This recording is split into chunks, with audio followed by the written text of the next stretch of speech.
Hey guys, welcome to academic notebook. This is me Shubham Agarwal. इस video में हम दो बातें डिस्कस करने वाले हैं। पहला ये कि टाइपिंग करते हुए लाइन मिस से कैसे बचा जाए। पहले क्या होता था कि हमें पेपर मिलता था और पेपर को देख के हमें स्क्रीन पे टाइप करना होता था, तब भी लाइन मिस के चांस होते थे। और अब तो स्क्रीन पे ही आपको कंटेंट दिखता है और उसी बॉक्स में देख के आपको नीचे दूसरे बॉक्स में टाइप करना होता है। तो स्क्रीन पे देख के स्क्रीन पे टाइप करना है और वो बॉक्स इतना सा है जिसमें आई थिंक 1/3 पैराग्राफ आएगा। फिर आपको उसे स्क्रॉल करना पड़ेगा नीचे टाइप करने के बाद में, तो उसमें लाइन मिस के चांसेस थोड़े और बढ़ जाते हैं।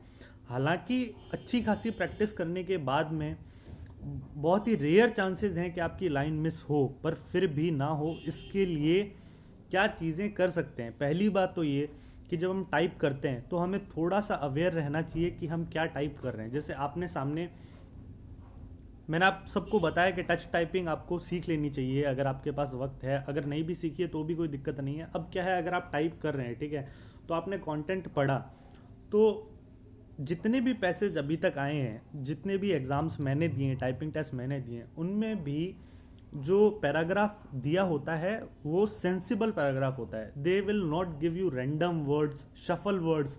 जैसा कि काफ़ी सारी वेबसाइट्स पे जब हम टाइपिंग की प्रैक्टिस करते हैं तो एकदम शफल्ड वर्ड्स दिए हुए रहते हैं, शफल्ड पैराग्राफ, शफल्ड लाइंस होती है। वैसा नहीं होता। जो पैराग्राफ हमें दिया हुआ होता है, सीजीएल का मैंने टाइपिंग टेस्ट दिया था 2019 का, उसमें भी जो पैराग्राफ था that was making perfect sense.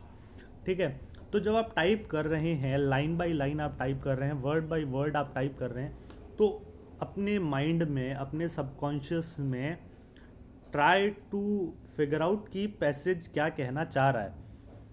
अगर आपकी प्रैक्टिस बहुत अच्छी है तो आप आराम से ये चीज़ कर पाएंगे। अगर प्रैक्टिस कम है और आप वर्ड देख देख के बस आपका सिर्फ और सिर्फ टाइपिंग पे फोकस रहने वाला है, तो उस केस में अगर आप बहुत ध्यान से टाइप करेंगे लाइन मिस नहीं होगी।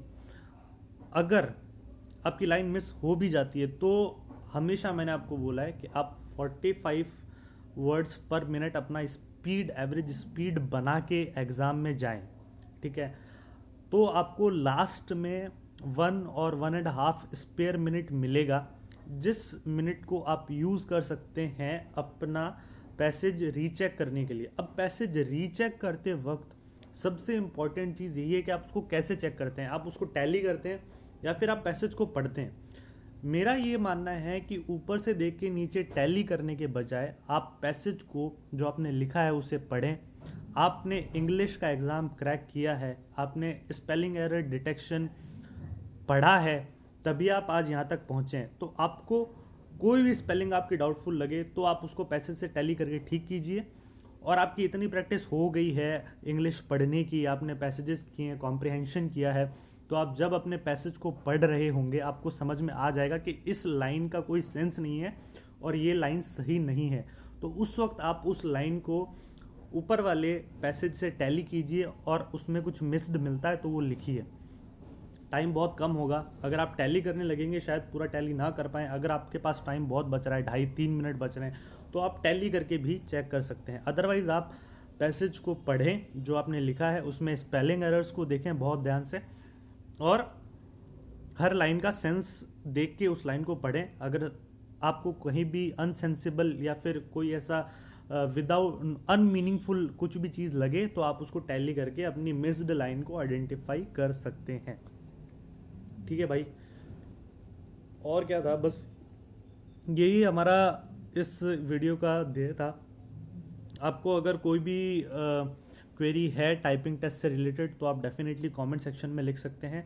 आई will try to respond as soon as possible. Okay guys, bye.